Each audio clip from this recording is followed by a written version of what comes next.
Let's continue on here with this Feedback Friday. A bunch of Vikings things down the pipeline. This one comes from Matthew Hansen. And I should say that this comment by Matthew is presented by our friends over at Federated Mutual Insurance Company, helping businesses for over 100 years, like having a great offensive line for your business. Federated has expertise, knowledge, and tools that you can use to maximize your business. Federatedinsurance.com, where it's our business to protect yours. Matthew says, looking at the Vikings' upcoming schedule, other than the obvious Bills game, who are the top 3 teams that scare you the most on their schedule? I'll throw them out there just so you can think about it. I was going to look at it myself, but yep, go ahead. So they got a home game against Arizona, and then road games at the Commanders, at the Bills, then home games against the Cowboys, Patriots, Jets, and then a road game against Detroit, home against the Colts and Giants, and then road games at Green Bay and at Chicago. All right. So outside of Buffalo, we're going to take Buffalo off the board. Who are the next 3 teams that make you the most nervous? So what I'm going to do is I'm going to attempt this exercise by looking at quarterbacks, opposing QBs, okay? They should beat the Cardinals, no question about it. But if Kyler Murray's playing well, he does scare me. I can't dismiss him. He can get outside. He can exploit a lot of things this defense can't do well. So I'm not going to dismiss the Cardinals. Does Taylor Heineke and the Commanders scare me? No, they just don't. Like it's a road game, so you can lose. I totally get that. But that doesn't scare me as much. Buffalo off the table. The 3-game homestand, Dallas, New England, and the Jets. I don't think any team scares me there, but I do think that there's probably a blip. 3 consecutive wins there. Yeah. Probably difficult. And then I think Green Bay's checked out this doesn't feel right. I think they're checked out. I think you're going to have every chance to beat them in week 17. So the Cardinals game really intrigues me, though, because depending on how Kyler Murray plays, that one to me, this defense doesn't necessarily set up well against a guy like that. I could see that being a surprise. Yeah, some of these games, it's hard to know what to make of some of these games. Arizona scares me just in that if Kyler Murray is playing at his best, and by the way, DeAndre Hopkins is back now, so I'm going to put Arizona in the 3. That is not a gimme game by any stretch. I'm going to put New England in the 3 because it's a short week for a rookie head coach against Bill Belichick. So who has the advantage? Yes. Prepping for 3 days instead of 6 leading into that game? Probably Bill Belichick, right? Yep. In New England, people kind of write them off, but that's a competitive team. They're going to be fighting for a playoff spot. I'm going to put the Green Bay game on there because I do think Green Bay finds a way to bounce back in a game on January 1st in that weather. I don't think you can dismiss that one. But then there's the Dallas game. The Vikings don't have many pushover games left, but they also don't have. It's not like you got the Chiefs and there's quite frankly, there's just not that many great teams in the NFL. And you've already played the Eagles. You're going to wind up playing 2 of the 3 best teams in the NFL on your schedule on the road, Philadelphia and Buffalo. So we are going to learn the short week Thanksgiving game against the Patriots intrigues me a ton, and here's why. I don't think that the 2 of us have ever covered a Vikings team where the head coach doesn't have a stick up his rear end in the week before they play the Patriots. Childress always got freaked out. He changed. His demeanor changed. Zimmer, I contend, because, the whole thing is I got to beat Bill. And Bill's like, I don't know, I'll beat you. O'Connell played for Bill, and O'Connell knows a lot of Bill's tricks. And O'Connell's personality would lend itself to actually making a prediction that he won't be uptight, that he's smart enough to diffuse it. So I will be so curious. I think that's going to tell us a lot about a young coach, because I have seen a lot of coaches get very uptight and they actually, in my opinion, especially Childress for sure, I think he caused his team problems. He was wound so tight to beat Belichick that I think his players felt it. So I'm really excited for that short week to see how O'Connell approaches going against a guy who he clearly learned a lot from. Yep, it'll be an interesting dynamic. I agree. Dominic Peppers says, I know everyone's saying we need OBJ or another wide receiver, but can Jalen Reagor not run routes? Why couldn't he be used in this offense? He does have speed, and doesn't have to be just a gadget player. I mean, he was a first-round pick not that long ago. Yeah. He's 23 years old only. So that's a great question. I mean, I'm not saying he has to be their number 2 receiver overnight, but could he run 10 routes in a game? No. Probably could. Here's my concern. Here's my slight concern there. The Eagles certainly have not been great until, they have been competitive, but they've had some problems until now, okay? So I think this comes back to how much of his struggles were his own problems, which would scare the Vikings, and how much were organizational in Philadelphia, which would lead the Vikings to say, well, we can fix that quickly. And that's what I don't know. Yeah, I would be shocked if he was just incapable of running routes at this point, but Cordell Patterson couldn't run routes. Like, we found out so much about guys. He was atrocious in Philadelphia, like just a non-factor altogether. The fact that O'Connell has installed him as basically a gimmick guy and punt return guy leads me to believe that he can't run routes. Yeah. Actually, this plays kind of into this next question here from Cole Bjornberg.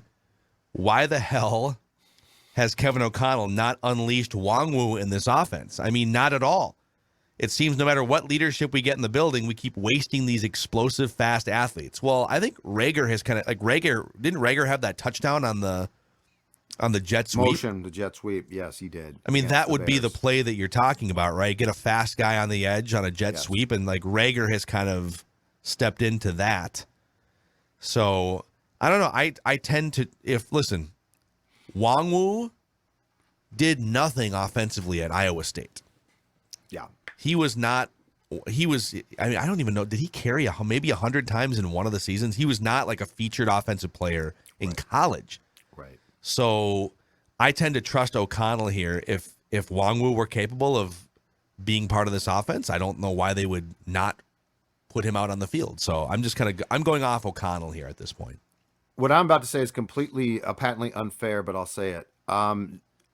Zimmer got a lot of heat from us and a lot of people for employing people that didn't use guys like Wangwu, who, when he was drafted, to me looked like a Chiefs type of player, right? O'Connell has certainly changed things. Like, he has gotten more from guys who we said, why don't you get more from that guy? Wangwu's not on that list. I'm going to side with you and say, if he's not on that list, then they see something. It's like with Reagor. That's a perfect example. Yeah. Like, if he's not being used as a traditional receiver, so what's wrong there? Now I guess my biggest shock is actually KJ Osborne.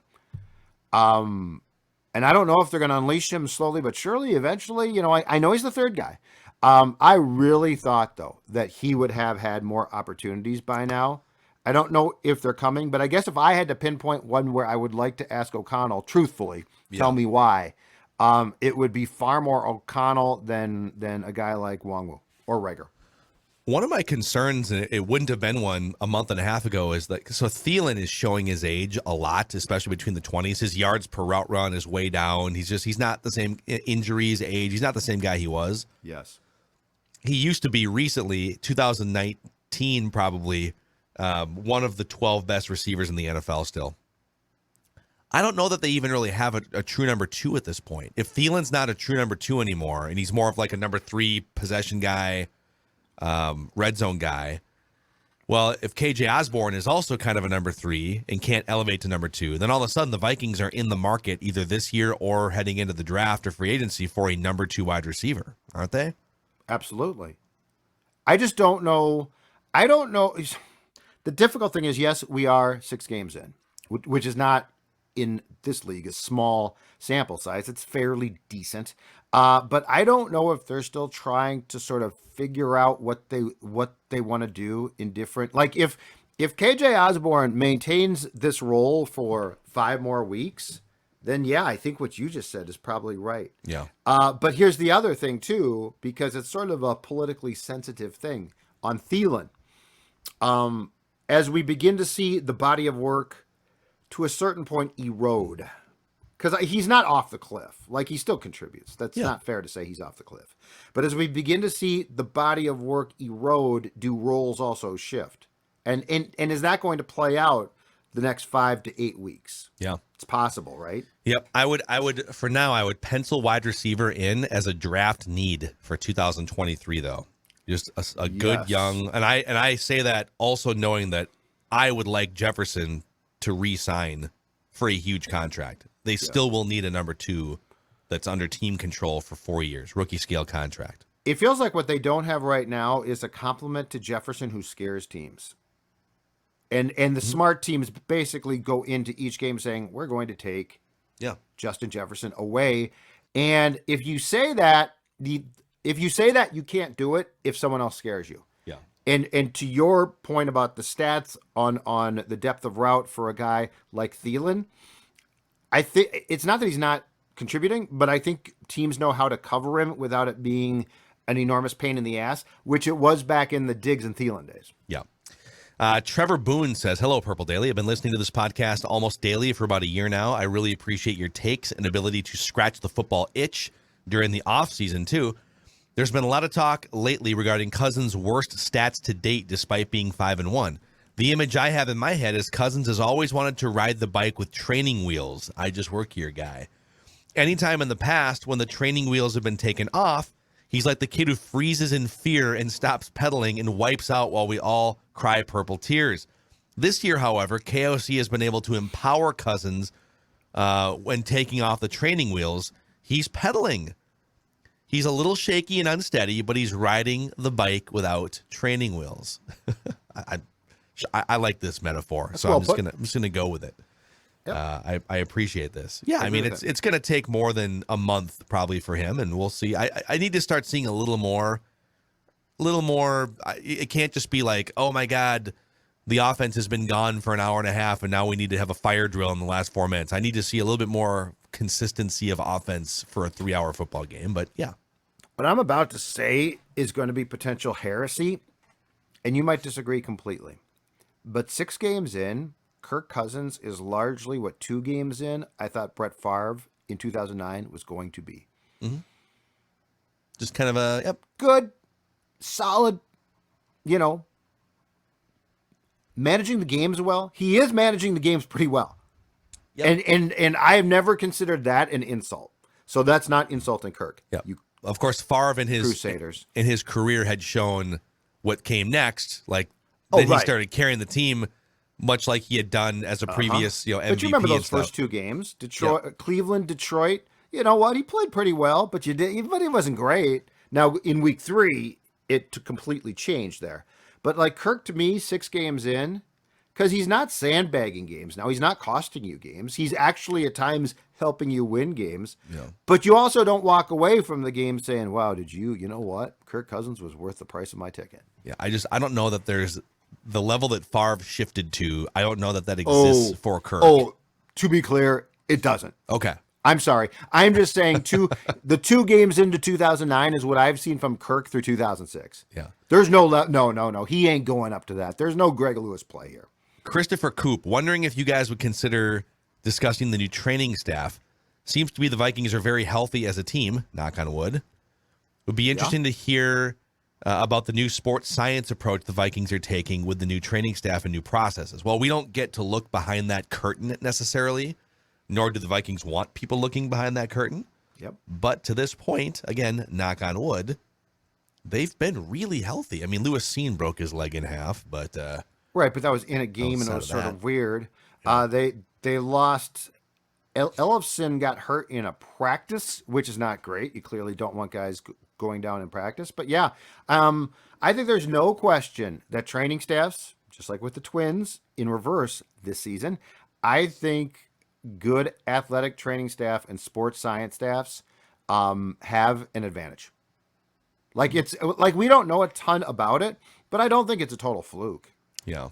So yeah, it's it's hard to know if it's just good luck or if they're doing something process-wise that has led to being healthier. We just don't know. Just to peel back the curtain just a little bit, Zimmer, I know they brought him in defense of the former staff. The Vikings people would bring him. This is when we should slow practice down. Like this week, This is the week where practice should become more walkthroughs, blah, blah, blah. And Mike was like, oh, we practice football. So, that's a head coach thing. My guess is, and I think I'm right here, Kevin O'Connell would never say that. He would be like, oh, okay, thank you. Yes, you're right. So it's not just the sports training staff as far as being great or bad. I think the fact that Mike didn't necessarily heed their advice hurt the team. Don't forget, Adam Thielen damn near tore his Achilles in the practice after the Saints playoff game and before the Niners game. What are you doing in practice in January where you almost tear your Achilles? Yeah, you're doing something you shouldn't be doing. You should be watching film and walking through and getting healthy for that game. Yeah, those things matter. Yep, those things matter. Mike Gifford says, I'm interested in knowing what typically happens for the players and coaches during the bye week, such as, is the building open? Is it an opportunity to take a mini vacation? Sometimes they go on boats, actually, and have team parties, team bonding parties, right? That's happened in the past. My guess is the vast majority of the roster, probably not Kirk, right now is on a beach somewhere.